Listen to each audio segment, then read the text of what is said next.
Assalamualaikum warahmatullahi wabarakatuh. Salam dan bahagia. Perkenalkan, saya Qurrota A'yunin, calon guru penggerak Angkatan 6 Kota Surabaya. Dalam tugas demonstrasi kontekstual modul 3.1 ini, saya telah melakukan wawancara atau interview dengan 3 pimpinan atau kepala sekolah. Narasumber saya yang pertama adalah Ustadzah Lili Hafidhoh MPD. Beliau adalah Kepala SDIT Darul Muttaqin, salah satu sekolah swasta berbasis Islam terpadu di wilayah Surabaya Barat, tempat saya mengajar saat ini. Beliau biasa dipanggil dengan Ustadzah Lili dalam kesehariannya di sekolah. Ustadzah Lili sudah lumayan lama menjabat menjadi kepala sekolah, kurang lebih sudah 11 tahun, sejak SDIT ini berdiri hingga sekarang. Narasumber saya yang kedua adalah Ustadz Alvan Syuri Husin, STMPD. Beliau adalah Kepala SMP Terpadu Darul Muttaqin Surabaya yang berlokasi satu kompleks dengan SDIT Darul Muttaqin dan berada dalam satu naungan, yaitu Yayasan Terpadu Darul Muttaqin.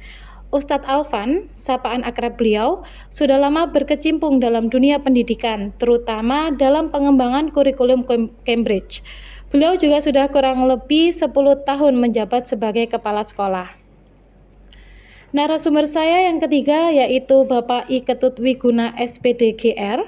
Beliau adalah Kepala SD Negeri 4 Kedaro, Kecamatan Sekotong, Kabupaten Lombok Barat. Beliau memang baru 1 tahun ini menjadi kepala sekolah di SD Negeri 4 Kedaro. Namun pengalaman beliau dalam berorganisasi sangat luar biasa. Beliau adalah Ketua KKG PJOK di kecamatan tersebut. Saat ini beliau juga menjabat sebagai pengurus Igornas Kabupaten Lombok Barat. Beliau juga aktif dalam BBGP Provinsi Lombok. Selanjutnya, saya akan menyampaikan analisis yang sudah saya lakukan dari hasil wawancara ketiga narasumber tersebut.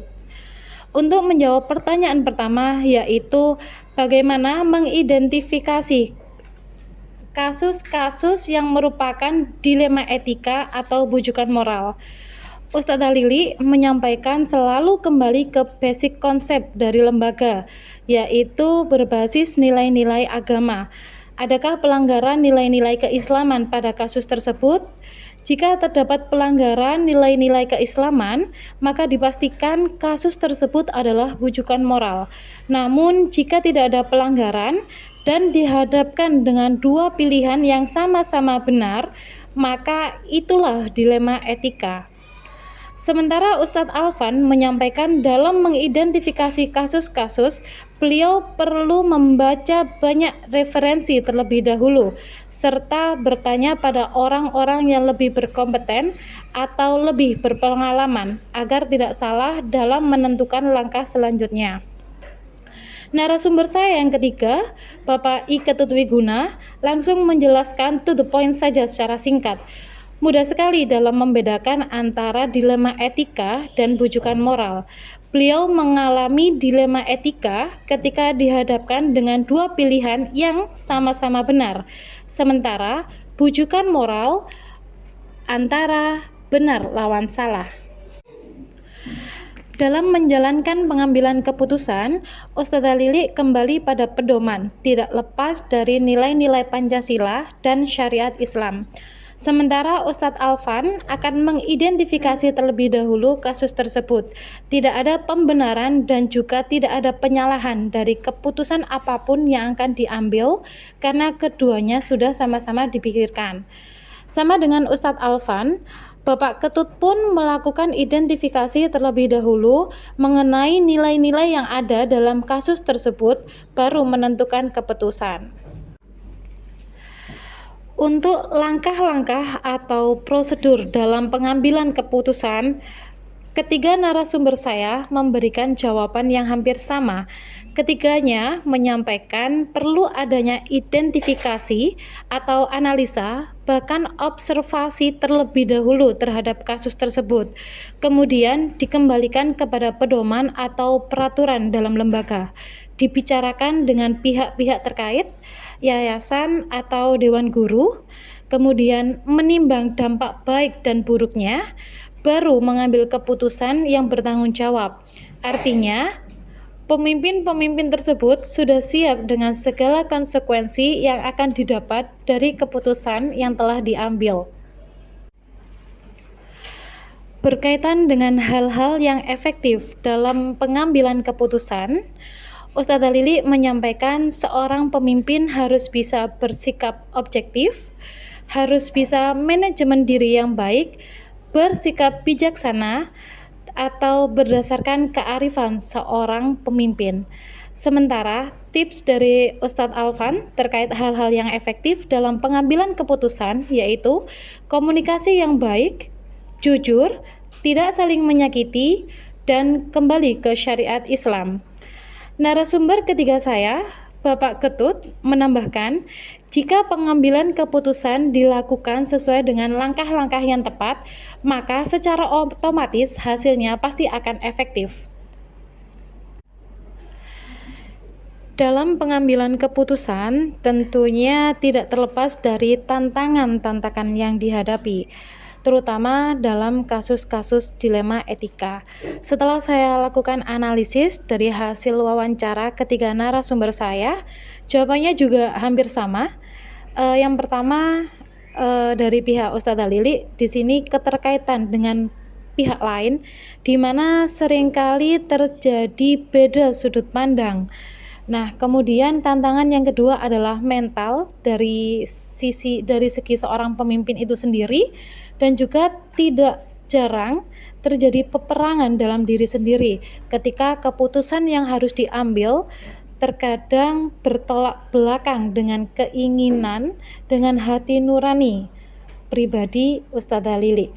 Sementara untuk Ustadz Alvan, di sini beliau tantangannya lebih ke bagaimana membelajarkan kepada pihak lain agar bisa bijak dalam menerima keputusan yang telah diambil. Dan untuk Bapak Ketut, tantangan yang dihadapi terkait ranah pengendalian diri, bagaimana agar bisa mengambil keputusan yang bijaksana, tidak merugikan banyak pihak. Kemudian tantangan yang selanjutnya adalah komunikasi yang efektif agar tidak banyak pihak yang tersinggung atau merasa dirugikan atas keputusan yang telah diambil. Ketika saya mengajukan pertanyaan apakah para pemimpin tersebut memiliki sebuah tata krama atau jadwal tertentu dalam sebuah penyelesaian kasus dilema etika, ketiganya sepakat menjawab untuk bergantung jenis kasus yang dihadapi. Dalam artian, apakah keputusan itu diambil dalam waktu seketika ataukah kasus itu perlu difikirkan terlebih dahulu, perlu dipertimbangkan, didiskusikan dengan banyak pihak. Jadi semua itu tergantung pada jenis kasus yang dihadapi. Berbicara mengenai seseorang atau faktor-faktor apa yang selama ini mempermudah atau membantu pemimpin-pemimpin tersebut dalam pengambilan keputusan dalam kasus-kasus dilema etika, Ustadzah Lili menyampaikan, Ustadzah Lili selalu kembali ke mekanisme sistem yang sangat membantu dalam menentukan keputusan. Selain itu, Ustadzah Lili selalu berkonsultasi dengan pihak yayasan dan beliau juga memiliki guru atau penasihat pribadi sejenis guru spiritual. Sementara untuk Ustadz Alvan, yang menjadi teladan beliau adalah Rasulullah SAW. Jadi apapun keputusan yang akan beliau ambil selalu kembali pada apa yang sudah terjadi pada zaman Rasulullah. Kemudian beliau juga selalu berkonsultasi dengan pihak yayasan. Untuk Bapak I Ketut Wiguna, beliau juga memiliki teladan kepala sekolah di sekolah sebelumnya. Kemudian faktor yang mempermudah atau membantu beliau selalu melihat opsi yang tidak banyak berdampak negatif. Untuk poin terakhir, pembelajaran apa yang dapat dipetik dari pengalaman mengambil keputusan dilema etika? Ustadzah Lili menyampaikan beliau banyak belajar tentang kematangan diri, kebesaran jiwa, dan tidak emosional. Ustadz Alvan juga menyampaikan sedemikian rupa kematangan seorang pemimpin tidak dilihat dari usia. Sementara dari Bapak I. Ketutwiguna, beliau belajar mengendalikan diri, refleksi, dan mengambil keputusan yang bertanggung jawab. Selain melakukan analisis hasil wawancara, saya juga melakukan refleksi dari hasil wawancara tersebut. Banyak hal menarik yang saya dapatkan setelah saya melakukan wawancara dengan ketiga kepala sekolah yang berbeda. Dengan berbagai hal yang telah disampaikan oleh pemimpin-pemimpin tersebut, bisa saya simpulkan bahwa menjadi pemimpin tidaklah mudah, terutama dalam menghadapi kasus-kasus dilema etika. Keputusan yang diambil haruslah tepat, meminimalisir kekecewaan beberapa pihak. Pertanyaan yang tersisa, bagaimana atau langkah-langkah apa yang seharusnya dilakukan oleh pemimpin-pemimpin tersebut dalam meminimalisir kekecewaan tersebut, dan bagaimana kiat efektif agar hubungan dengan semua pihak terkait tetap baik selain hanya faktor waktu yang akan menjawab. Dari hasil wawancara saya, banyak persamaan jawaban dari ketiga narasumber tersebut, terutama dalam mengidentifikasi kasus dilema etika dan bujukan moral, bagaimana langkah-langkah pengambilan keputusannya, hingga tantangan dan juga penyelesaian masalah kasus-kasus dilema etika. Untuk narasumber saya yang berasal dari Lembaga Terpadu Darul Muttaqin, jawaban beliau kebanyakan sama karena memang lingkungan kerja atau sistem dasar pihak lembaganya sama, yaitu berbasis pondok pesantren. Sementara untuk narasumber saya yang satu lagi yang berasal dari SDN 4 Kedaro, Sekotong, Lombok Barat sedikit berbeda. Penjelasan beliau bersifat lebih global. Rencana ke depan para pemimpin dalam menjalani pengambilan keputusan yang mengandung unsur dilema etika adalah mempertimbangkan dampak positif dan negatif dari keputusan yang akan dibuat.